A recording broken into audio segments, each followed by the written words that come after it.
దేవుని నామమునకు మహిమ కలుగును గాక. ఇక వారం మరొక మిషనరీ గురించి తెలుసుకొని దేవుని నామాన్ని మనం మహింపరచుకుందాం. ఈ యొక్క మిషనరీ పేరు విలియం టోబియాస్ రింగల్టాబ్. అతను ఆగస్టు 8, 1870లో జన్మించాడు. పుట్టిన 5 రోజుల తర్వాత అతను బాప్తిసం పొందాడు మరియు విలియం టోబియాస్ రింగల్టాబ్ అని పేరు కూడా పెట్టారు. 7 సంవత్సరాలు ఈ యొక్క విలియం టోబియాస్ ఒక గ్రామీణ ఇంట్లో పెరిగాడు. దీని తర్వాత అతని తండ్రి పోలాండ్లోని వార్సాకు వెళ్ళాడు. అక్కడ వారు 9 సంవత్సరాలు గడిపారు. ఈ సమయంలో విలియం హలే విశ్వవిద్యాలయంలో చేరే ముందు తన తండ్రి వద్ద విద్యను కూడా అభ్యసించారు. అతను 16 సంవత్సరాల వయసులో ఉన్నప్పుడు అతని తండ్రి సిలేసియాలోని ఓల్స్లో ఆస్థాన బోధకుడు మరియు జనరల్ సూపరింటెండెంట్గా అయ్యాడు. అక్కడ చిన్నపిల్లవాడు జిమ్నాసియంకు హాజరయ్యాడు. కానీ అతను సహజంగా సిగ్గుపడేవాడు మరియు తోటి విద్యార్థులతో అన్ని సంబంధాలకు దూరంగా ఉండేవాడు. ఈ యొక్క విలియం తన 18వ సంవత్సరంలో అతను నడక పర్యటనకు వెళ్ళాడు. దాని ద్వారా అతను చాలామంది స్నేహితులను సంపాదించాడు. ఈ సమయంలో అతను క్రైస్తవ మిషనరీగా మారాలని నిర్ణయించుకున్నాడు. 1796లో వెర్నిగే రోడ్లో సన్యాసం స్వీకరించిన అతను 1803లో లండన్ మిషనరీ సొసైటీ వారి భారతదేశ మిషన్లో చేరమని ఆహ్వానించే ముందు కలకత్తా మరియు ఇంగ్లాండ్లో కొంత సమయం గడిపాడు. అతను ఏప్రిల్ 20, 1804న అనేక మంది మిషనరీలతో కలిసి ట్రాంకెకే బార్లకు ప్రయాణించాడు మరియు తమిళ భాష నేర్చుకోవడానికి 1 సంవత్సరం అక్కడే ఉన్నాడు. 1806 ఏప్రిల్ 25 శుక్రవారం సాయంత్రం 6 గంటలకు విలియం మైలాడికి చేరుకున్నాడు. 1806 ఏప్రిల్ 27 ఆదివారం నాడు ఆయన వెదమోనికం దేశికర్ ఇంట్లో పూజలు నిర్వహించారు.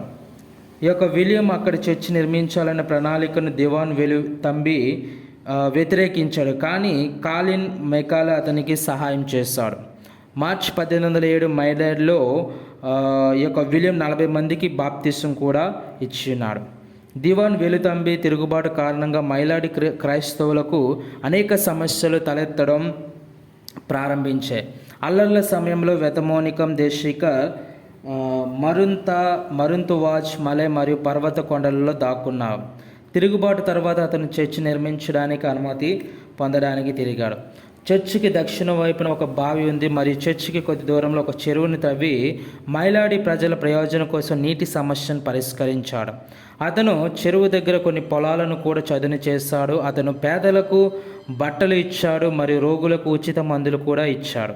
అతను తన సొంత డబ్బుతో చాలామంది బానిసలను విడిపించాడు. ప్రతి క్రిస్మస్ సందర్భంగా అతడు మైలాడిలోని అన్ని చర్చి సభ్యులకు విందుని ఏర్పాటు చేశాడు.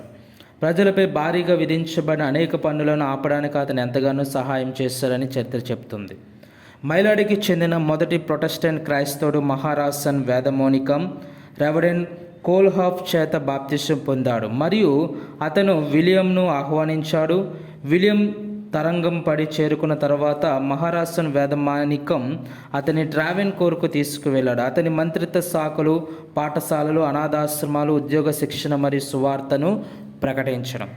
ఆయన కన్యాకుమారి జిల్లాలో మైలాడి, దక్షిణ తామరైకులం, పూతలం, కోయిల్విలై, జియోన్పురం, పెరిన్బపురం మరియు అనంతనాథర్కుడి వంటి అనేక చర్చిలను ప్రారంభించారు. మైలాడిలో చర్చి నిర్మించడానికి అనుమతి పొందడానికి 3 సంవత్సరాలుగా ఆయన కష్టపడ్డారు. దక్షిణ ట్రావెన్కోర్కు మొట్టమొదటి ప్రొటెస్టెంట్ లండన్ మిషనరీకి చెందిన విలియం టోబియాస్ రింగల్టాబ్ ఆయన ఏప్రిల్ 25, 1806న 60 మోలి పాస్కు చేరుకున్నారు. ఎస్పీసీకే మిషనరీ అయిన రెవరెండ్ కోల్హాఫ్ ద్వారా తంజావూరులో క్రైస్తవ మతంలోకి మారిన మైలాడికి చెందిన మహారాసన్ వేదమోనికం నుండి రింగల్టాబ్కు ఆహ్వానం అందింది. దక్షిణ ట్రావెన్కోర్లోని సామాజిక బహిష్కృత కులాల దృష్టిని చూసి ఈ యొక్క విలియం చలించిపోయాడు. ఆయన వారి మధ్య పనిచేశారు మరియు మే 1809లో మైలాడిలో చర్చికి పునాది కూడా వేశారు. 4 నెలల్లోనే చర్చి నిర్మాణ పనులు పూర్తయ్యాయి. సెప్టెంబర్ 1809లో ఒక విలియం దక్షిణ ట్రావెన్కోర్లోని మొదటి ప్రొటెస్టెంట్ చర్చిని అంకితం చేశారు. ఆయన 1811లో ట్రివేండ్రంను సందర్శించారు. ఆయన 1816లో ట్రావెన్కోర్ని విడిచిపెట్టారు. ఈ యొక్క విలియం అనేక కష్టాలను ఎదుర్కొన్నాడు. శారీరక వేధింపుల వల్ల అతను చాలా బాధపడ్డాడు. తరచుగా వచ్చే అనారోగ్యాల కారణంగా అతను శరీరంలో బలం కోల్పోయినట్లు కనుగొనబడింది. అతను ఉత్తమ పోషకాహారం లేకుండా, మంచి సౌకర్యాలు లేకుండా మరియు మంచి బట్టలు లేకుండా ఒక సాధారణమైన ఇంట్లో నివసించాడు. అతను తలపై ఒక సాధారణ గడ్డి టోపీ ధరించి తిరుగుతూ సువార్తను వ్యాప్తి చేశాడు. 1816 జనవరి 23న ఈ యొక్క విలియం తన స్వదేశానికి తిరిగి రావాలని కోరికను తన సమాజ సభ్యులకు వ్యక్తం చేశాడు. అతను అన్ని బాధ్యతలను వేదమౌనికం దేశికారికి అప్పగించాడు. 1816 ఫిబ్రవరి 5న అతను కొల్లం నుండి చెన్నైకి ప్రయాణించాడు. ఓడ మనకుడికి చేరుకున్నప్పుడు అతను తన ఇంటి గోడపై రాసిన అప్పును గుర్తు చేసుకున్నాడు. అతను నావికుడిని ఓడను ఆపమని అడిగాడు మరియు అతను మైలాడికి ప్రయాణించి అక్కడ అతను రుణ ఖాతాను నాశనం చేశాడు. తరువాత అతను మళ్ళీ చెన్నైకి ప్రయాణించాడు. ఈ యొక్క పాస్టర్ ఈ యొక్క విలియం చెన్నై నుండి శ్రీలంకకు చేరుకొని తన సోదరికి ఒక లేఖ రాశాడు.